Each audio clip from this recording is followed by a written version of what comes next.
వందనాలండి. గలతీ పత్రిక 3వ అధ్యాయాన్ని చదువుకుందాం.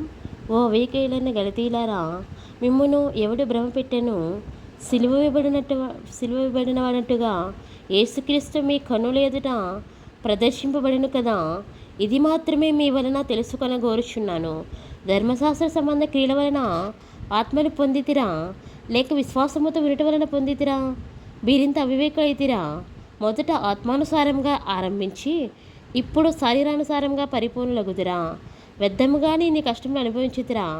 అది నిజముగా వ్యర్థమగునా? ఆత్మను మీకు అనుగ్రహించి మీలో అద్భుతములు చేయించువాడు ధర్మశాస్త్ర సంబంధ క్రియల వలన లేక విశ్వాసంతో వినట వలన చేయించున్నాడు.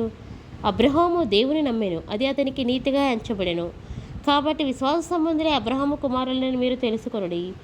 దేవుని విశ్వాసం మూలంగా అన్యజనులను నీతిమంతులుగా తీర్చునని దేవుడు విశ్వాస మూలంగా అన్యజనులను నీతిమంతులుగా తీర్చునని లేఖనము ముందుగా చూచి నీయందు అన్యజనులందరూ ఆశీర్వదింపబడుదురు అని అబ్రహామునకు సువార్తను ముందుగా ప్రకటించెను.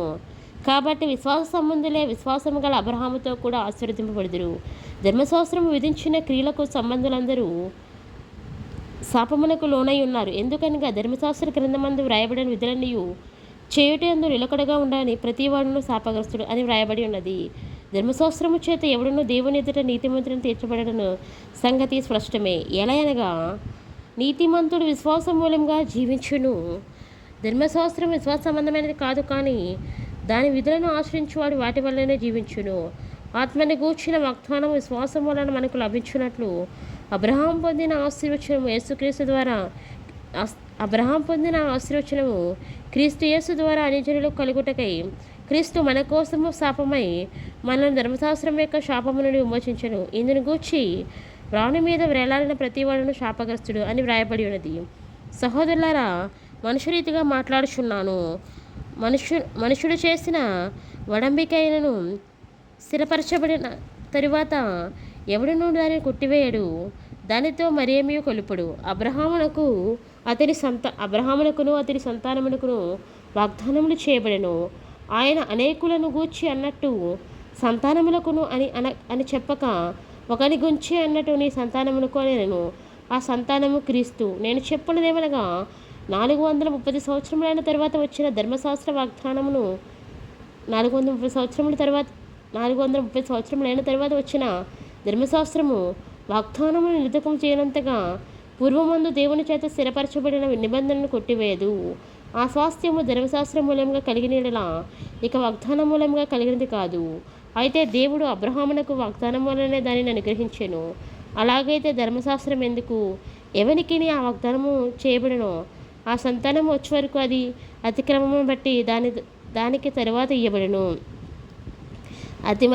అది మధ్యవర్తి చేత దేవదూతల ద్వారా నియమించబడును. మధ్యవర్తి ఒకనికి మధ్యవర్తి కాడు, కానీ దేవుడు ఒక్కడే. ధర్మశాస్త్రము దేవుని వాగ్దానములకు విరోధమైనదా? అట్లనరాదు. జీవింపజేయ శక్తి గల ధర్మశాస్త్రము ఇయ్యబడి ఉన్నయెడల వాస్తవముగా నీతి ధర్మశాస్త్రం మూలంగానే కలుగును గాని యేసుక్రీస్తునందు విశ్వాసం మూలంగా కలిగిన వాగ్దానం విశ్వసించు వారికి అనుగ్రహించబడినట్లు లేఖనము అందరినీ పాపములో బంధించెను. విశ్వాసము వెల్లడి కాకమునుపు ఇక ముందుకు బయలుపరచబడబోవు విశ్వాసం అవలంబించిన వారముగా సరళ ఉంచబడినట్టు మనము ధర్మశాస్త్రమునకు లోనైన వారమైతిమి. కాబట్టి మనం విశ్వాసం మూలమున నీతిమంతులమని తీర్చబడినట్టు క్రీస్తునొద్దకు మనల్ని నడిపించుటకు ధర్మశాస్త్రం మనకు బాలశిక్షకుడయ్యను. అయితే విశ్వాసం వెల్లడి అయిన గనుక ఇక బాలశిక్షకుని క్రింద ఉండము. యేసుక్రీస్తునందు మీరందరూ విశ్వాసం వలన దేవుని కుమారులై ఉన్నారు. క్రీస్తులోనికి బాప్తిసం పొందిన మీరందరూ క్రీస్తును ధరించుకొని ఉన్నారు. ఇందులో యూదుడని గ్రీసు దేశస్థుడని లేదు, దాసుడని స్వతంత్రుడని లేదు, పురుషుడని స్త్రీ అని లేదు. యేసుక్రీస్తునందు మీరందరూ ఏకంగా ఉన్నారు.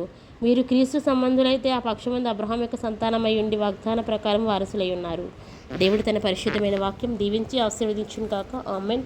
ప్రార్థన చేసుకుందామండి. పరిశుద్ధమైన తండ్రి, సర్వాధికారమైన తండ్రి, సర్వాంతర్యమైన ప్రభా, ఈ ఘనమైన పాదములకు స్తోత్రములు వందనాలు ప్రభా. ఈ యొక్క దినం చూడడానికి నేను ఇచ్చిన గొప్ప శ్రేష్టమైన అవకాశాన్ని బట్టి, ఈ యొక్క గలతీ పత్రిక 3వ అధ్యాయాన్ని ధ్యానం చేసుకోవడానికి ఇచ్చిన గొప్ప శ్రేష్టమైన అవకాశాన్ని బట్టి మీకు వందనములు స్తోత్రాలు ప్రభా.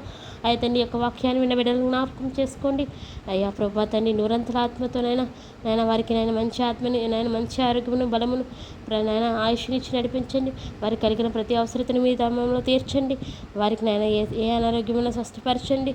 అయ్యా తండ్రి నాయన యేసయ్యా ప్రభా సర్వాధికారమైన తండ్రి వారి ప్రయాణాలను కాపుదల దయచేయండి.